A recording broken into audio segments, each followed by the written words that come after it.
Okay, good afternoon. My name is Mona Ateya. I'm the director of the Institute for Middle East Studies here at the George Washington University. And it's a great pleasure to welcome you to the implications of the conflict in Ukraine on the Middle East security complex. Our panel today is taking place under the Middle East Policy Forum, which was founded by Ambassador Skip Ghanim with the generous support of ExxonMobil. Before we start today's program, I'd like to thank Rachel Schaefer, who is the Middle East Policy Forum assistant, for all her work to bring us together today. And I'd like to begin by saying we have a panel on the implications of the conflict in Ukraine on the Middle East security complex. It's going to be moderated by Negar Mortazavi, who's a columnist for The Independent and a host of the Iran podcast. She's been working in Washington, D.C. as a journalist and a political analyst covering Iranian affairs for over a decade. And we're going to be joined by three distinguished guests. The first is Alex Vatanka, who's the director of the Iran program at the Middle East Institute. He specializes in Middle Eastern regional security affairs with a focus on Iran. He's also a senior fellow in the Middle East Studies at the U.S. Air Force Special Operations School and the author of two books, The Battle of the Ayatollahs in Iran and Iran and Pakistan Security Diplomacy and American Influence. He is presently working on his third book, Iran's Arab Strategy, Defending the Homeland or Exporting Khomeinism. We are also joined by Sina Ozadi, who's a visiting scholar here at the GW Institute for Middle East Studies and a non-resident fellow at the Atlantic Council. He's also a PhD candidate in international affairs whose research covers international security, nuclear non-proliferation, US-Iranian relations, and he's a frequent commentator on both English and Persian-speaking media.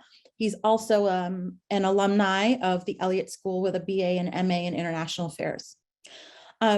Finally, we are joined by Nicole Grajewski, who's a pre-doctoral research fellow at Harvard's Belford Center International Security Program and also a doctoral candidate in the Department of Politics and International Relations at the University of Oxford, where her dissertation examines Russian and Iranian approaches to international order and security. Her research interests include military interventions, international law, Eurasia, Russian-Iran relations, and the foreign policies of Russia, Iran, Kazakhstan, and Kyrgyzstan. She has an MPhil in Russian and Eastern European Studies from Oxford and a BA in International Affairs and Security Policy and Middle East Studies, also from the George Washington University's Elliott School. We are so delighted to be joined by two alumni, and I will pass the floor now to Negar, who will be moderating today's discussion. Thank you so much for joining us today. Thank you. Thank you so much, Mona and Rachel and the George Washington University's Middle East Center for hosting this important and timely event. I'm honored and delighted to be here with our expert panel. As Mona introduced them all, each of them have expertise in various areas that are related to today's conversation. I'll just make a very short intro on how we're going to go with this event.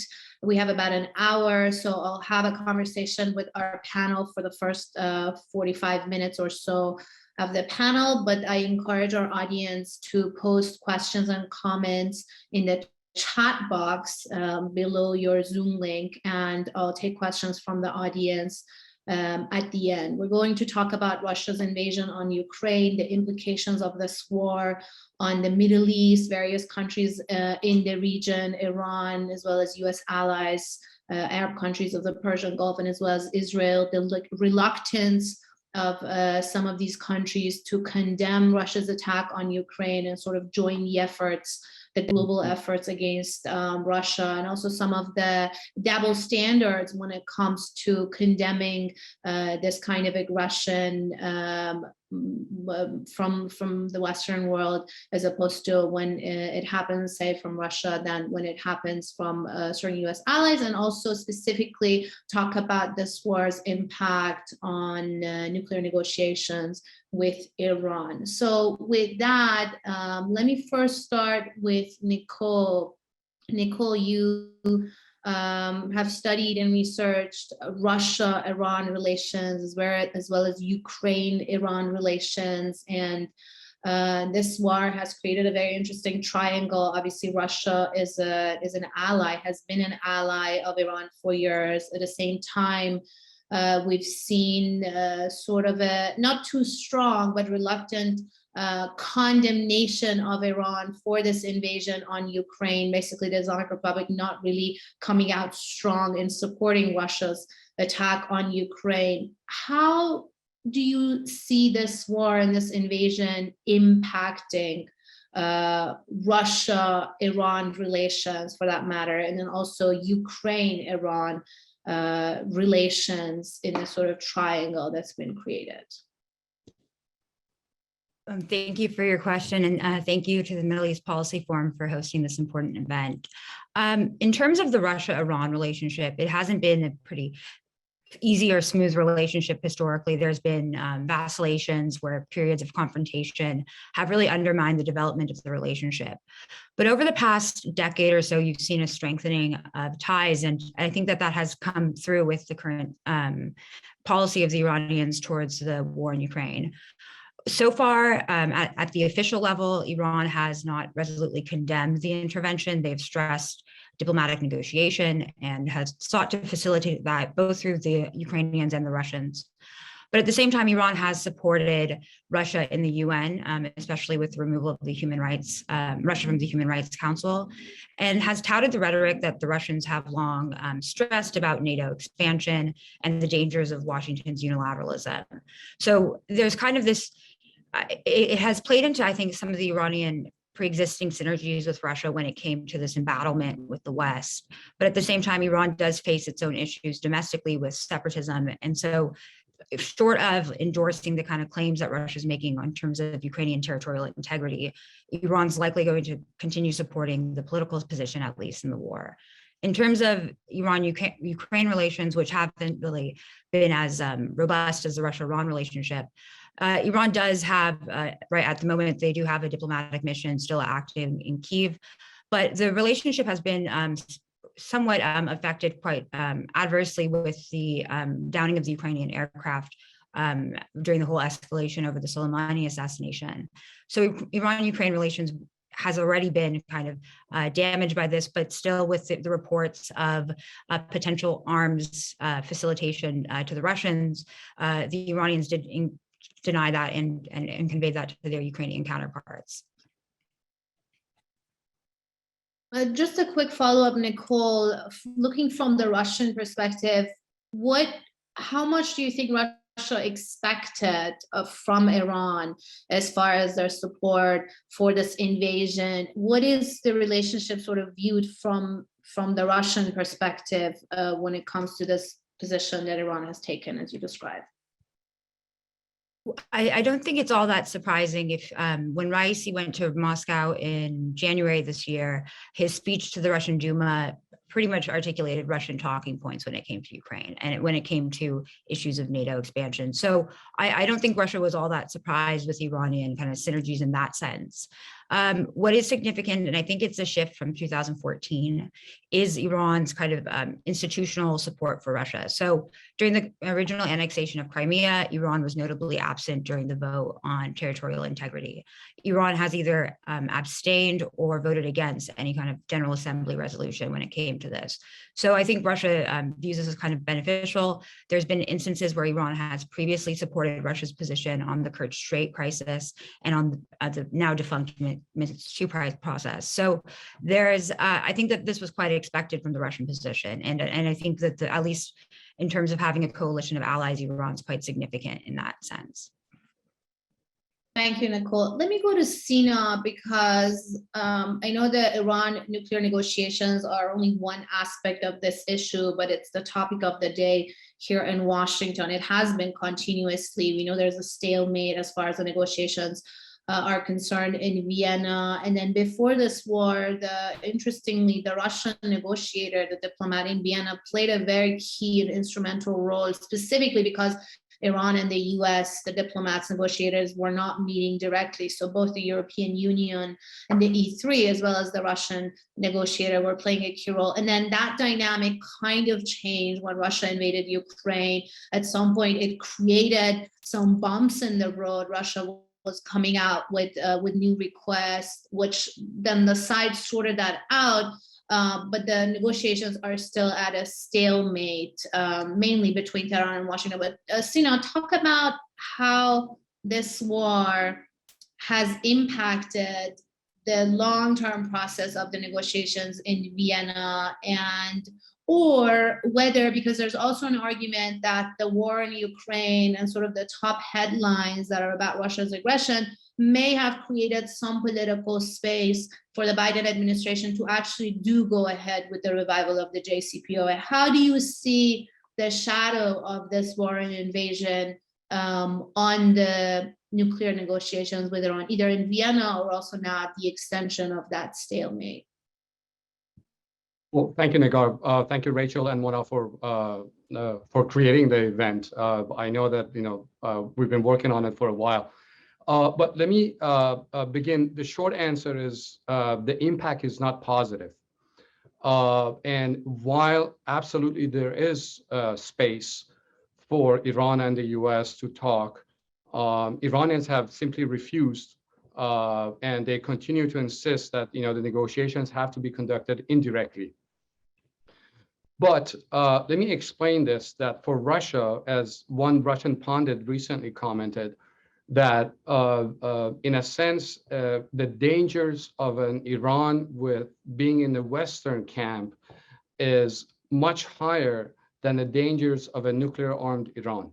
And I'll explain what I'm trying to say here.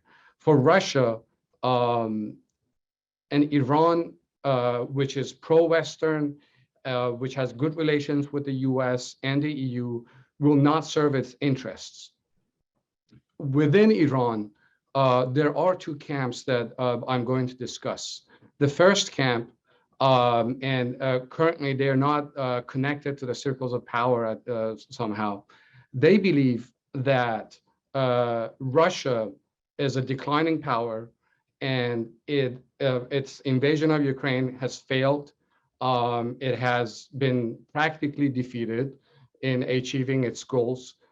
Recently being, the sinking of Moscow, I think it was a tremendous blow to Russia's prestige. But these circles are, as I said, are not connected to power. There's also another perspective, which, and they are currently in power, and they believe that either we don't want to resolve our issues with the United States, or we are fundamentally opposed or at odds with the West, that we can't resolve our problems with them. Meaning that there is absolutely no way that in the future we can resolve our issues with the US. EU is just a paper tiger living under the shadow of the US, and we can't have good relations with them either if we wanted to. Naturally, you have China and Russia as the remaining great powers. So there's this Iranian version of pivot to Asia, or look to the East, as they like to call it. And while they officially say that, no, we want to balance our relations, but you see that they're increasingly pro-East. And one of these people, which is now Iran's nuclear negotiator, Ali Bagheri Kani, he believes that, and even the foreign minister, Amir Abdullahian, they believe that we are standing on the right side of history. China is on the rise. Russia is a great power, and somehow by balancing toward East, we can survive. I know that even some of these people think that in terms of the conflict in Ukraine, they believe that Russia, because of the sanctions, will have to rely on Iran to continue its relations with the West, meaning that Iran will somehow become a junior partner to Russia, and this will really decrease the gap between the two countries. While they are friends, but I believe that they're not really allies. And this view holds that the current sanctions on Russia will make Russia dependent on Iran, as I said. So and this will make, unfortunately, make Iran's position less flexible and more intransigent, meaning that they believe that we already are exporting oil.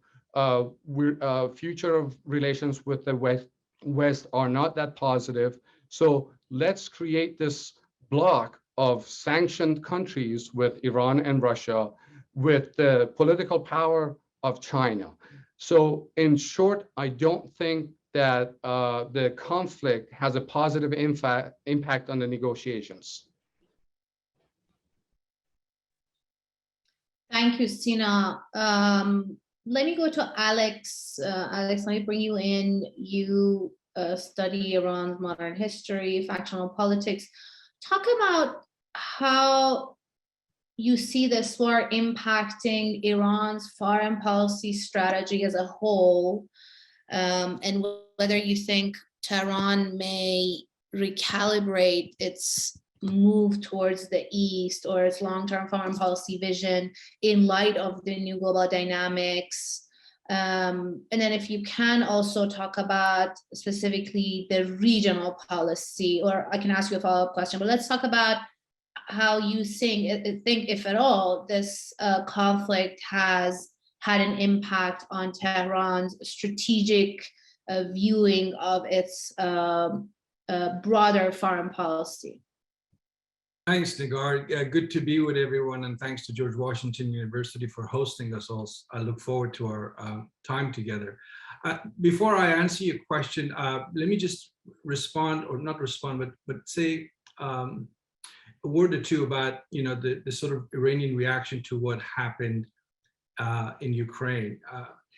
I would go as far as say that all Iranians, and certainly the ones that matter in the political system, agree that what happened in February 2022 in terms of Russia's invasion of Ukraine is in fact no different than Saddam Hussein's invasion of Iran in 1980. It's exactly the same logic was used.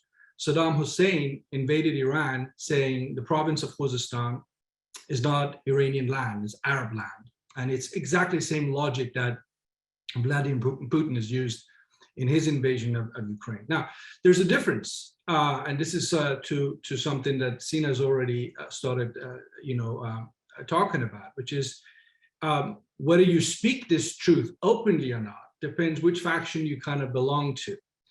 Ayatollah Ali Khamenei, which the supreme leader of Iran, the one voice that matters. I mean, those of you out there who are interested in this topic and you want to follow the statements of individuals, please don't follow what Foreign Minister Hossein Abdullahian, others have to say. Follow really what the Supreme Leader, who doesn't say much about this publicly, but sometimes he hints at it, follow him. His thinking on Russia is the most important. And follow what the leadership in the Revolutionary Guard say on Russia.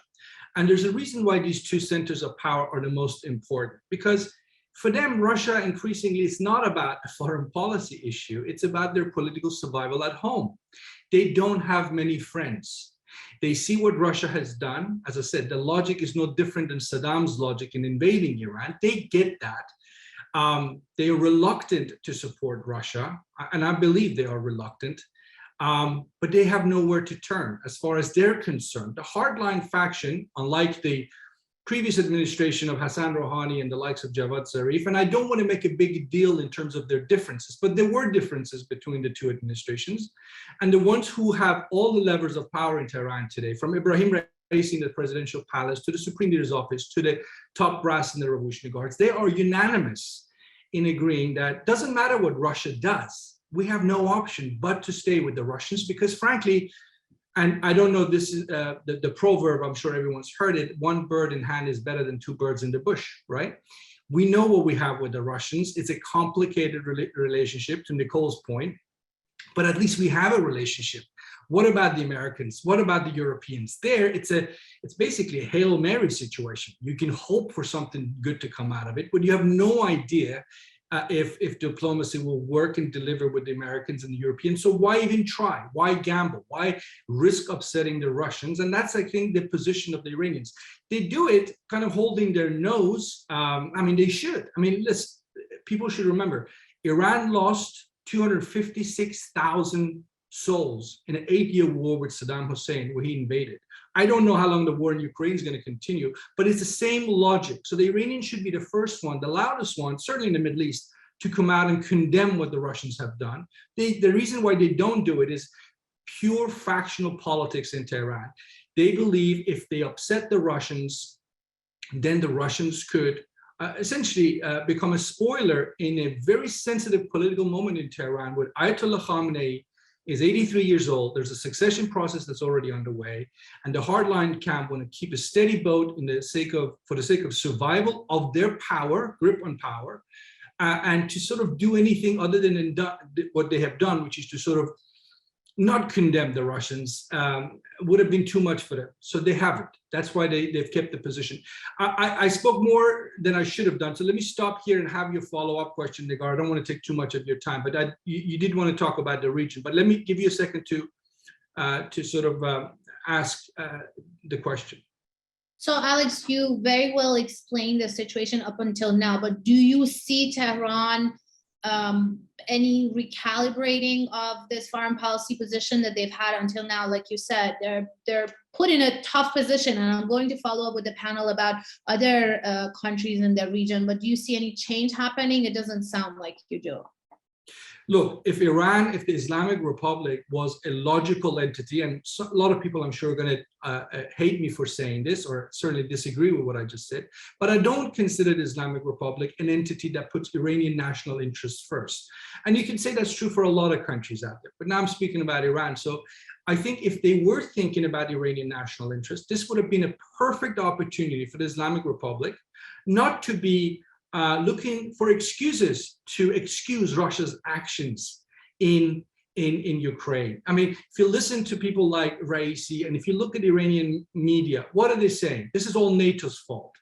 This is all NATO's fault. If it's an American conspiracy, I mean, they're looking for excuses to excuse something that, frankly, you can't excuse away, an invasion of a country by a larger neighbor, and so it's a golden opportunity if Iran wanted it to be a moment where it could say, it doesn't have to even attack the Russian position, but to condemn it. And we're going to get into this segment in a minute, but that's basically what everybody else in the Middle East has done. It doesn't have to be assertively anti-Russian, but it doesn't have to make up excuses for the Russians, which is exactly what the Iranians are doing.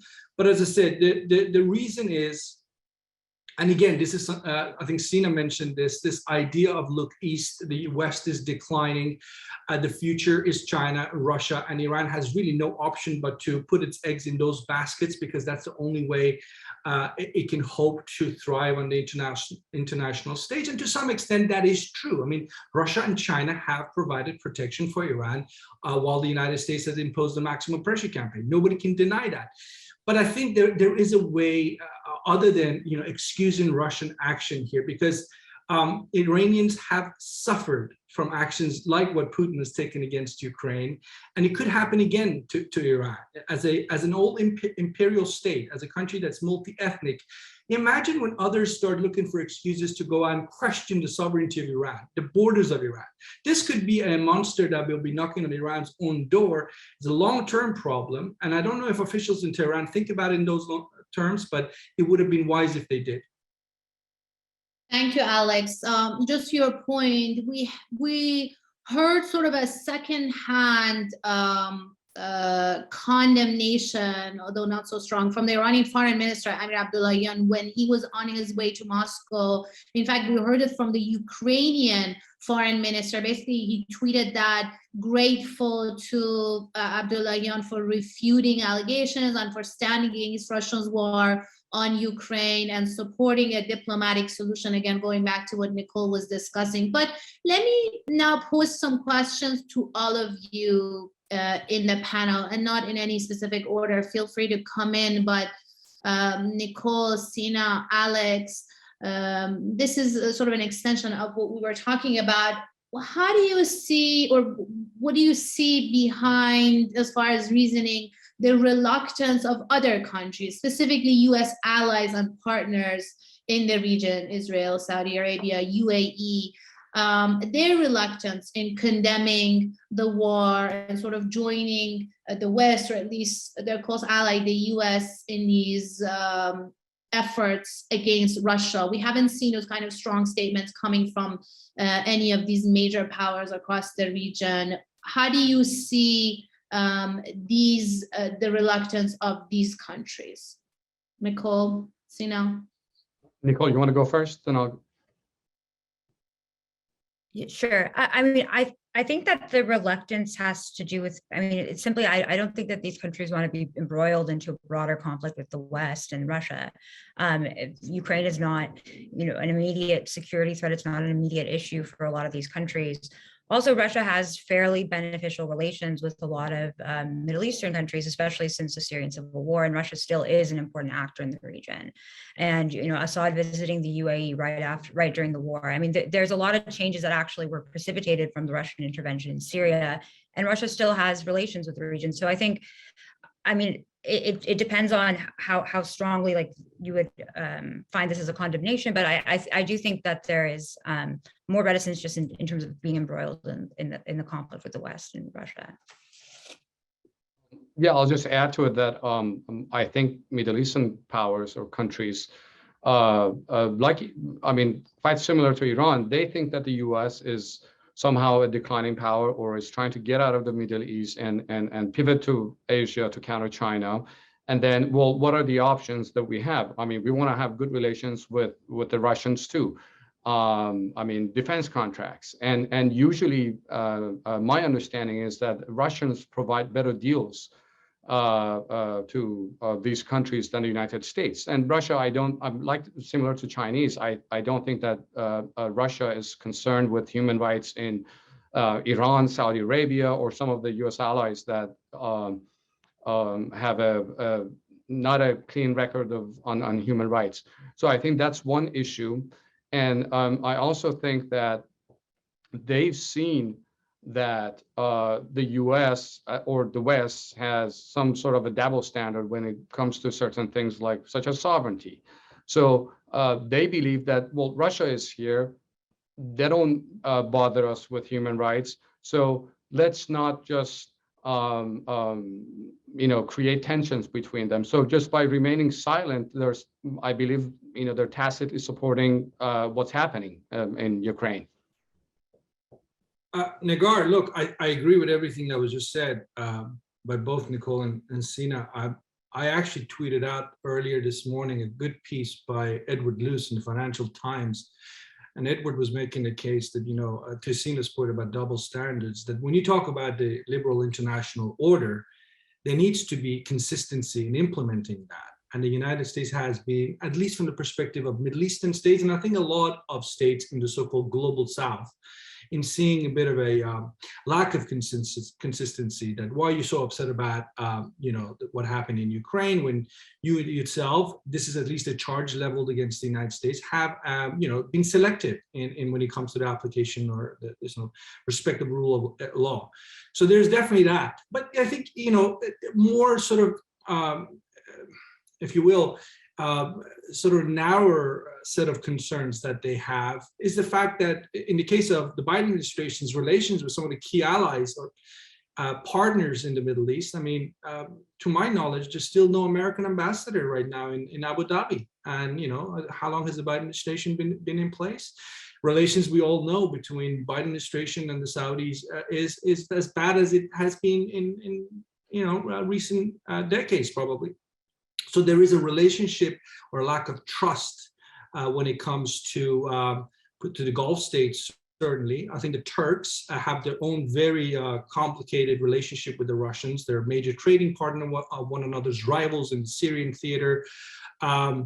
I think the Israelis, we've seen how much of a struggle it's been for them to balance their interests, because frankly, Israel would be much worse positioned in terms of its security interest if the Russians weren't cooperating with them over the skies of Syria, because the Russians have played a very positive role from Israel's perspective. So you can see when it comes to individual states, the Russians have something to offer most of them.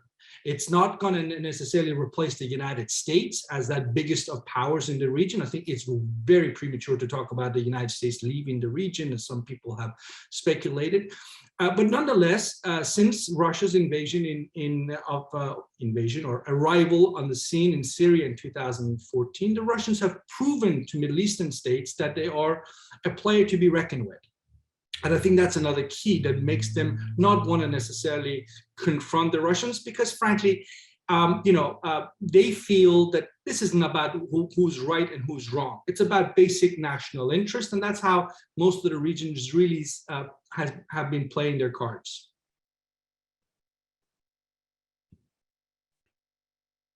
Thanks, Alex. So let me follow up on that question again to all three of you this way, on whether you think there's a reconfiguration of alliances happening in the Middle East, as we discussed, US versus Russia, or the West versus the East camp. And also, if you see this conflict or any potential reconfiguration having an impact on Russia's influence and presence and foreign policy towards the region, the broader Middle East.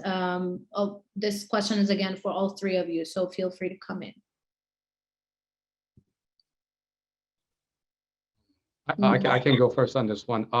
I don't see any reconfiguration of the alliance system. I just think that Iran and the Arab countries of the Persian Gulf, all these Middle Eastern countries, they're hedging their bets. Maybe less Iran and more the Arab countries that, well, they want to have good relations with the West, the economic benefits of dealing with the West, but they also see, as Alex and Nicole were both pointing out, that Russia is a near power, and has no interest in what they do domestically. So at any time that they want, they can switch sides, use the benefits of both sides. Saudi Arabia has cooperated. I mean, it buys weapon systems from the US, as Donald Trump put it, the most beautiful military equipment. But it also has used Russia and China to bolster its defenses. The Chinese help them create or enhance the indigenous missile program to counter Iran. So they all want to hedge their bets in the future in case the US did actually leave the Middle East. They have some major power with good relations. Now, in terms of Iran, as I said, it is in the interests of Russia that Iran remains hostile to the West. And that, I mean, you can see examples of this in the post-JCPOA, the audio leak that we had from Foreign Minister Zarif in last April, that Russians did pretty much anything they could to derail the negotiations. So, and if I'm in Moscow, I don't want Tehran to be on the Western camp either. So I think that, for Arab countries, they want to hedge their bets. Iran is a separate issue. Thank you. Nicole, Alex, do you see any change as far as alliances, any reconfiguration, and also Russia shifting any of its policy towards the region and the broader Middle East? Nicole, do you want to go? Yeah, sure. I mean, I think that one thing that might be impacted is arms sales, and I think that Russian military and I guess the weapon systems haven't really been performing the way that the Russians have wanted it to be. So this could potentially impact the attractiveness of Russian exports to the region. I mean, Russia's sought to reconfigure the alliance system in the region for the past few years with the Persian Gulf security concept that not many states have been taken up on because it kind of calls for the removal of foreign forces from the region. So Russia has sought to kind of influence the region and position itself as a central actor. But in terms of Russian foreign policy and Russian foreign policy priorities right now, there's obviously this distraction with the war, though Russia's not really engaging earnestly in diplomatic negotiations. The Russian foreign ministry is pretty much directed towards the situation in Ukraine. So you might see a decline of interest or kind of outreach to the region from the Russian foreign ministry and from the Russian diplomatic side. If I could just say a word or two about, what, in some cases, in the case of Iran, as I said, because of their politics in Tehran, they are willing to pay a high price to keep the Russians happy. And that's basically what Iran has done since first Chechen war. I mean, the last time you could go back and see an Iranian challenge to Russian policies was the first Chechen war, right? When the Russians told the Iranians in no uncertain terms, you cut it out. And the Iranians did. There would be no flow of foreign fighters or any kind of support for the Chechen cause. And after that, the Islamic Republic, this defender of Muslim rights, said nothing about what's going on in Chechnya, basically. And I think that has been true, as I said, since the early 1990s. So they're paying a very high price to keep the Russians happy. And yet, the best Iran can get out of its relationship with Russia, and some of it is actually worth their time and effort. I mean, the Russians have protected them at the IEA in Vienna, provided a diplomatic cover for them at the UN Security Council, as have the Chinese increasingly in recent years. So there's that. But if you think in terms of practical material benefits that Iran and Russia can have with this Ukraine war now having become a normal, what do we hear? We're hearing that Iran can provide expertise to Russia to go around sanctions. So the Iranians have created an industry around sanction busting, and they're now offering their services as consultants to the Russians. So we know how you can sell your oil. We know how you can go around some of these sanctions and cover your tracks. Again, to me, that doesn't suggest that anybody's thinking big in terms of using what's going on in Ukraine as a moment for Iran to create a new foreign policy for itself, to put itself out or lessen its dependence and being beholden to Moscow on the international stage. It's an opportunity, and I think it already seems to me to be clear that they're missing this opportunity, and they're thinking small. And by the way, Iranian-Russian trade on a good year would be about $2 billion, right? $2 billion max. This is more than what they have been trading in recent years, but it's still pretty small amount. So Russia is not going to rescue the Iranian economy. Ayatollah Khamenei is not going to have a better night's sleep because more money is coming in through the Russian channels, and the Iranian economy improves and the Iranian people are less angry. That's not going to happen. That's the price they're willing to pay for not taking the opportunity to change course. Again, it would have been a golden opportunity for the Islamic Republic leaders to rethink their foreign policy. But this is not the first time they have failed to do so, and I suspect it won't be the last either, because they're ideologically committed to what it is they believe is the best foreign policy, which is sort of a mishmash of ideology but certainly anti-American to its core, and that drives them forward. Thank you, Alex. Let me follow up on one point. Well, first of all, I encourage our audience to write your question in the chat box. I'm going to get to the Q&A session with the audience soon. So if you have any questions or comments for our panelists, please do feel free to write them in the chat box and I'll read them very soon. But I have one last question for the panel, and this is following up on a point, Alex, that you brought up about the double standards when it comes to, the international rules-based order, which we hear very much from the Western camp, US, European allies these days, and how specifically the global South is very much clearly seeing these double standards. I want to specifically talk about the issue of refugees, because that's also another area when we're seeing the double standards. Just a few years ago, we have waves of refugees from fleeing the Syrian war. We've seen multiple waves of refugees fleeing the war in Afghanistan, just recently after the US withdrawal, fleeing the Taliban We also saw their treatment and the way they were accepted or not in various countries in Europe and all the way here to North America. And then there's a stark difference between how refugees from the Ukraine war are being welcomed and accepted, to the point that I think just yesterday there was a report that Germany is actually evicting a number of Afghan refugees to make room for the larger flood of refugees from Ukraine. How do you each see these double standards when it comes to accepting refugees, specifically from the wars in Middle East as opposed to Ukraine, and whether you think this is also going to have an impact on the West and East relationship with these countries in the Middle East, not necessarily the regional powers, but the war-torn societies of the region?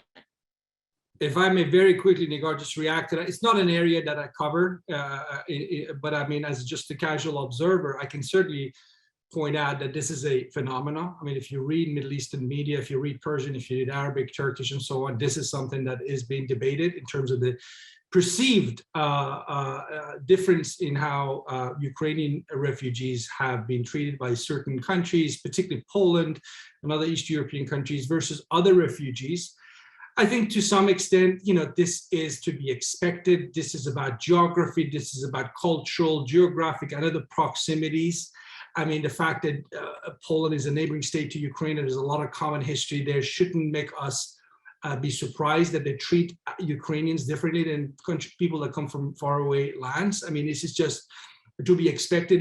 If you're in Iran, which countries have provided most of the refugees to Iran? I mean, the millions of refugees in Iran, they have over the last 3-4 decades have come from a few countries: Afghanistan, Iraq, Iraqi Kurds, and so on. Again, proximity is what often refugees don't jump in and have a business class seat and fly to it. They have to walk it, and when you walk it, you know, closest destination is where you can get to by foot, by car, so forth. So I think we have to be careful not to make it too much of a deal out of this. I mean, the story you just quoted, I read it too. It was from Press TV, Iranian state-run media.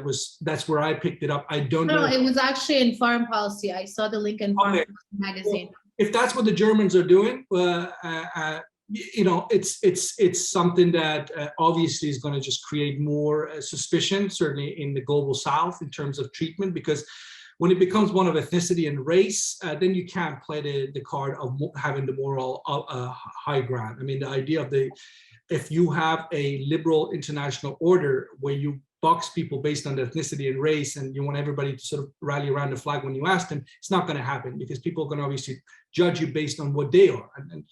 Anyway, I just wanted to make sure or suggest that we don't make too much out of the treatment of the refugees as if this is, you know, a moment where Europe entirely failed. And people should remember that over, I believe, 1 million Syrian refugees in the last 5 or 6 years have ended up in places like Germany. So that's also important to keep in mind.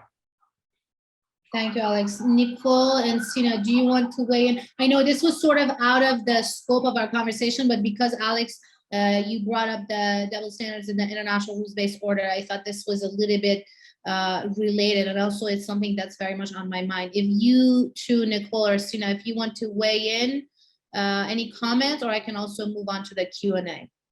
I'll just make a very quick comment. Even the narrative matters here. In the media, you hear quite often that these are refugees, right? But then you also hear that in the aftermath of the Syrian conflict or the conflicts in the Middle East, they're somehow immigrants, right? I mean, there is a difference. I mean, you change one word and you're inserting an entire different context, which would mean or would require different policy-making decisions. So I think that that matters. Or somehow, I mean, I'm sure so many people have seen this, that CNN or other Western media were somehow referring to these refugees as "quote unquote" civilized people, which would mean that somehow other people that are trying to get or flee conflicts are not as civilized as these people. So I think that small things make a big difference. And one last point, you can just compare the treatment of Iran when it was subject to the widespread use of chemical weapons. For years, Iraq used chemical weapons on Iranian troops and cities, and you don't see major powers expressing concerns. However, when there was a report which was never confirmed, you see that the British Foreign Secretary, you see the US government expressing concerns that Russia has potentially used chemical weapons, and that would require a significant response from the US. So that's a double standard that I'm referring to. Thank you. Nicole, do you have any comments for this? I mean, I think there's quite evident double standards involved in this. And I'm saying this as someone who's both in like kind of Russian studies and Middle East studies. The contrast between the support for Ukraine amongst the academic community, for example, is pretty significant opposed to what was happening with Afghanistan. And just in terms of getting visas, for example, in August, it was incredibly difficult to get Afghans visas. Ukraine, it's much more easier. So there's this different, and also it's geographic issues. The Central Asian states closed their borders to refugees with Afghanistan. But when it comes to Ukraine, I think what I'm more in the public discourse, and especially in the West, is this, I guess, tendency to make the conflict fit with our cognitive priors and to make the conflict as a kind of a bigger issue with liberalism, et cetera. But I mean, and I think it kind of detracts from the real drivers of it, and the fact that Russia is committing war crimes, the fact that Russia is committing these atrocities without contextualizing it within some kind of framework that we use to support our own views. And so that's just my issue with the current, I guess, portrayal of it. Thank you. Let me just wrap up by saying that the way the refugees are well treated is not a source of problem, but the comparison that people make or see with how previous waves of refugees were treated is what causes the issue. Let me now move to our audience questions. I'll just, Mona, if you agree, I'll just go one by one as I see them, and I see you also type the question. We have the first question from Saif Al-Dandashi. Sorry if I'm butchering any of the names. Will Biden begin to take a more pragmatic approach in the Middle East rather than be adamant about his democratic liberalism policy to adjust to what has been happening in the Ukraine conflict, or will he hold his ground? I'll just pose this to all three of you. Feel free to come in. I'm not sure if I understood the question, but I think the Biden administration has its own double standards. I mean, in the case of Iran, I believe that you do see that the candidate Biden in 2020 repeatedly said that once he comes to office, the U.S. will return to JCPOA, and the decision was by the Trump administration was wrong, et cetera, et cetera. But once he won the elections, in practice you see the continuation, if you will, of the maximum pressure campaign on Iran, and I believe that he lost a golden opportunity when he had a chance, partially his fault, partially not his, to return to JCPOA, and that losing time was detrimental to the nuclear talks, created the suspicion in Tehran that the Biden administration is not genuine in his official policy declarations that they're interested in returning to the JCPOA. If I may, to Sina's point, Joe Biden would not be the first or the last candidate to promise something and not deliver on it. I mean, that's just absolutely politics. So, but to be honest and fair, the Islamic Republic of Iran, certainly the top leader Ayatollah Khamenei, has never ever since 1989, when he became supreme leader. Again, since 1989, he has single-handedly had the ability to choose a different course vis-a-vis the United States, and he hasn't. Now, I'm not saying the United States is not guilty at times of missing opportunities. Certainly, I think there have been moments where the US could have acted differently towards Iran. But, this is not a relationship of two equals. Iran has a lot more to gain by taking bigger steps towards the United States and asking the United States to take equal-sized steps towards Iran. And when the Iranians don't do that, they're hurting their own national interests. There is nothing right now that China and Russia can do for Iran that the United States couldn't do for Iran in terms of Iranian national interest when it's their state of their economy and so forth. So I think when we talk about, golden opportunities and who could have done what, I haven't, and I cover Iran daily, I haven't heard Supreme Leader Ayatollah Khamenei or the Revolutionary Guards taking a moment saying, we want to pave the way perhaps for a different future. All they're asking for in these negotiations in Vienna is just a nuclear deal. They are satisfied just with a nuclear deal because they're happy just to be able to sell more oil and get the money freely back into Iranian banking accounts once the sanctions are lifted. That tells us they're interested in a tactical, narrow deal. There is no big vision into Iran. There's no desire to sort of turn the page. The Biden administration faces that. An Iran that just wants a small deal, but isn't really interested in a broader dialogue, versus what Biden would be expected to pay in terms of political price in Washington by being perceived to be soft on Iran. I mean, here's a president who's got plenty on his plate already, and he's got the pandemic and all the rest of the economy to worry about. So the Iranians are not paying any attention to that. They're asking almost Biden of the impossible, and they're not giving him a helping hand in any way. And again, I don't think, it's a relationship of equals. Iran would benefit a heck of a lot more if there was some sort of a turning of the page and a restart, a reset, if you will. But as I said, I don't think Khamenei is interested in that. Thank you, Alex. We have about 5 more questions, so I ask you to please be a little more brief in your answers. The first one is from Nicole Jackson. For Nicole, she's asking to hear your views on the impact of the war on post-Soviet Central Asia and repercussions for Russia and Central Asia on security relations, etc. You can also, you all can see the questions in the chat box, but Nicole, this is for you. I'm sure I'll try to be brief with this. Economically, the tenge and the som are quite reliant on the ruble. So there's economic reverberations within Central Asia. However, a lot of the Central Asian countries, in particular Uzbekistan, have been more concerned about actually supporting the Russian intervention. And you even see that from Kazakhstan, one of Russia's traditional allies. When it comes to the SCO, I think the previous conflicts seem like a good indication that you're not going to see an SCO statement saying that they support the war. They would, this goes against the 3 evils. And I don't think that they're going to support Russia's territorial claims. But in terms of security relations, the CSTO obviously showed that this is not going to be a multilateral effort or a multilateral intervention.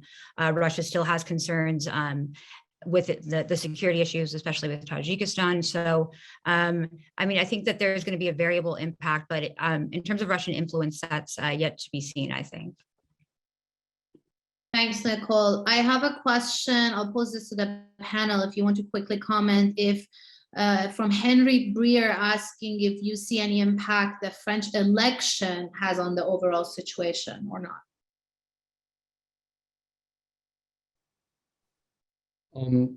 I would make the case, and I'm not an expert on French foreign policy, but I would say that the rise of populists who like to undermine NATO and want to have better relations with Russia could perhaps serve Iran's interest. I think that Islamic Republic has historically taken advantage of a divided Europe or a divided, EU and the United States.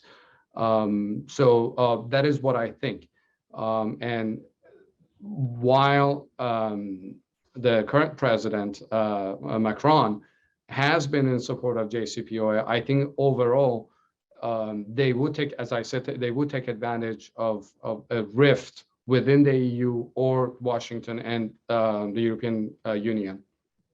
Yeah, if I could very quickly add to that, what basically happened between 2018 and, the Biden administration coming to power was the Europeans, you could make the argument, helped save what was left of JCPOA. But what's going on with Ukraine and Europe and the United States seeing eye to eye in terms of the bigger international security issues means that if there is no nuclear deal, the Europeans and Americans are going to go back to cooperation much more closely than they did between 2018 and 21. So you can expect the US and Europe to move much more closer together. That's something the Iranians should have anticipated in case there is no nuclear deal out of Vienna. Great. Another question from Jonah Schulhofer-Wohl. Again, sorry if I'm mispronouncing the name. Does Russia's embroilment in the war in Ukraine affect Russian support for Assad in Syria and his medium-term or long-term prospects for survival in power in Syria? This was briefly mentioned, but if any of the three of you want to weigh in about this question. I mean, there's still the conflict going on in Idlib, which seems like that's going to last for quite a while. I mean, Russian military involvement in Syria is really limited to the Aerospace Defense Forces, or the VKS, and they haven't been as active in the war in Ukraine. So I don't think that that's going to be a big determinant. Russia has pretty much a light military presence. And a quick follow-up on that. Syria's Assad, he is now seen to be the one who will survive, and you see that in terms of Arab League's discussion of readmission in recent overture. I mean, recent visit he had to UAE and so on. So the region as a whole expects Assad to stay, and I think we're sort of beyond the military conflict phase at this point. We're just about political rehabilitation of Bashar al-Assad. Thank you. Let me now go to a question from Lucia Winkler. Regarding the evidence of foreign fighters from the Middle East in Ukraine, how will this development affect the region's relationship with Russia? Anyone want to take that? Yeah, I think the use of mercenaries and the increasing use of mercenaries, I think, is kind of fading the taboo of using mercenaries or foreign troops in the region. So I believe that what the impact is that you'll see more and more countries in the region, and Iranians have used this before, and now Russians are doing this, and I believe that you'll see more and more countries using mercenaries, recruited troops to fight on their behalf in foreign conflicts.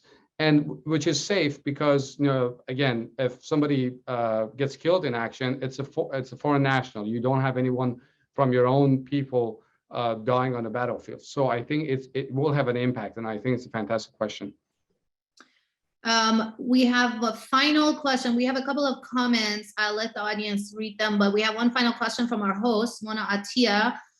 There has been some concern about the role Russia has been playing in the region, and specifically that Russia tested much of the military interventions in Ukraine in Syria. In what ways do you think this is impacting the response of other Middle Eastern nations to the conflict, for all three of you? Alex or Nicole? Nicole, I think, is better placed to take that one. I mean, in terms of, I'm not too sure about the regional dimension when it comes to the impact of Ukraine and Syria for Russian foreign policy, but there's definitely parallels between the Syrian civil war and the current war in Ukraine. A lot of it actually just goes back to the Russian messaging and this kind of like deniable aspects of Russia's campaign. But it is a fundamentally different intervention, and for Russia, Ukraine signifies something very different than Syria did. Syria, obviously, Russia has said that they were invited by invitation from Assad, but with Ukraine, it's just this presumption of limited sovereignty that Russia has kind of considered Ukraine as not fully sovereign, and this has led to territorial incursions in Georgia and previous incursions in Crimea. So I don't know. I mean, I think that it's difficult to kind of equate the two interventions, but and Russia's kind of logic militarily has been a bit divergent as well. Negar, I know we have only about a minute left. Very quickly, 20 seconds. I think the idea that the Russian military style of operating Ukraine is going to bolster the use of the proxy model is terrible news for the Middle East, because the Middle East has been suffering from the proxy model. And I know some countries in the region find it to be convenient. It's cheap. We've seen how actors have acted in Syria. You bring others to do your fight and you pay them, low sums of money, $500 to $1,500 month's salary, Kalashnikov, pickup trucks, and you have yourself a bit of influence on the ground. it works well in the sort of war of the shadows and the sort of hit and run operations that countries in the region have in the last 10 years engaged in against each other. But it's a terrible recipe for the way forward, where countries, at least that's what the rhetoric from the leaders in the region is about. Let's turn the page, let's put the last 10 years post-Arab Spring aside, let's look for cooperation. If that's what you want to do, you certainly don't want to build up on the proxy model as a way of scoring geopolitical points. In fact, you want to put that away and look for ways for states to among themselves come to compromises and de-escalate across the board. That ought to be the way they would go forward. Thank you very much to all three of you. We also have two comments from JD Dakag and Amal Cavender. I'm sorry, there's not enough time to read the comments, but thanks to everyone who tuned in, to our panelists, Nicole Gurievsky, Sina Azodi, Alex Vatanka, and a special thank you to our hosts, Mona Attia, Rachel Schaefer, and the George Washington University, who hosted this event. I hope you all enjoyed this conversation and have a good rest of the day. Thank you. Thank you, Negar. Thank you, everyone. Thank you. Have a great day.